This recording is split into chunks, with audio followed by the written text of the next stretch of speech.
Chers visiteurs, bonjour. Aujourd'hui, je voudrais vous présenter notre directeur de collection, Jacques Erigui. Bonjour Jacques. Bonjour Inke. Jacques Erigui, vous nous faites l'honneur de mener cette collection sur le Japon, The Golden Nihon Collection. Et je voudrais bien que vous nous en parliez un petit peu ce que vous comptez faire avec cette collection. Oui, on connaît mal le Japon. On croit le connaître à travers l'abondante information que nous avons rapportée de ce pays depuis plusieurs siècles, précisément depuis le XVIe siècle, quand pour la première fois des Occidentaux, en l'occurrence des missionnaires et des marchands, en ont forcé la porte.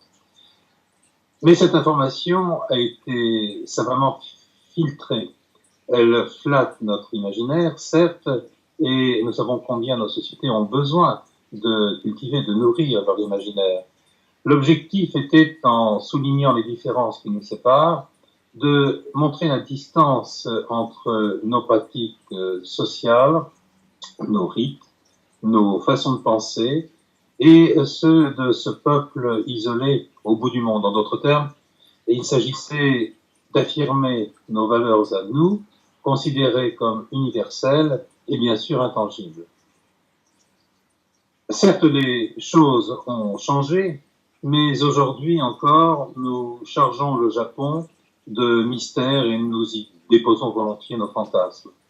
Le résultat est que c'est figé durablement une image collective du Japon qui se répète inlassablement, toujours semblable à elle-même depuis le XVIe siècle.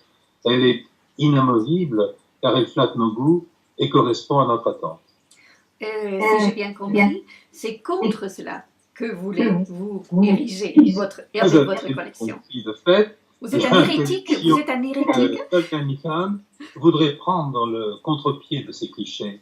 Elle mise sur la curiosité d'un public avide de connaissances, désireux de s'élever au-dessus des lieux communs et qui voudrait réunir des éléments représentatifs de la pensée japonaise. Les thèmes des livres qui composent cette collection sont choisis en fonction des préoccupations de notre époque, la spiritualité, qu'elle soit d'inspiration religieuse ou non, mais aussi la sociologie, l'histoire, les arts, les sciences feront l'objet d'une ou de plusieurs études, priorité étant bien entendu donnée aux sujets qui sont peu ou mal représentés dans la littérature européenne. Allez-y. Il n'est évidemment pas question de donner l'impression de dérober la mémoire, les coutumes, les pensées du Japon pour se les approprier en les insérant de façon artificielle dans notre culture, encore moins d'échanger nos identités comme tentent de le faire les tentatives de métissage culturel auxquels nous assistons si souvent actuellement. Non, l'objectif que je me propose est de permettre, grâce à cet échange, d'obtenir une compréhension qui repose sur un véritable dialogue.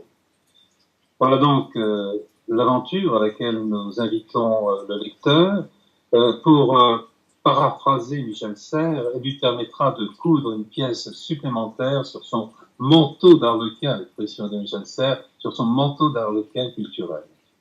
Il faut dire que déjà le premier ouvrage est sorti, il s'appelle IQ, et que vous nous expliquez un tout petit peu dans une autre petite vidéo.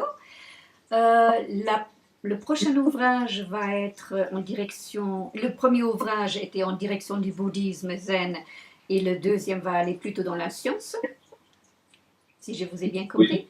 Oui, et le troisième va s'intéresser au confucianisme, autre courant de pensée majeur qui a traversé le Japon et qui a l'a modelé de façon durable.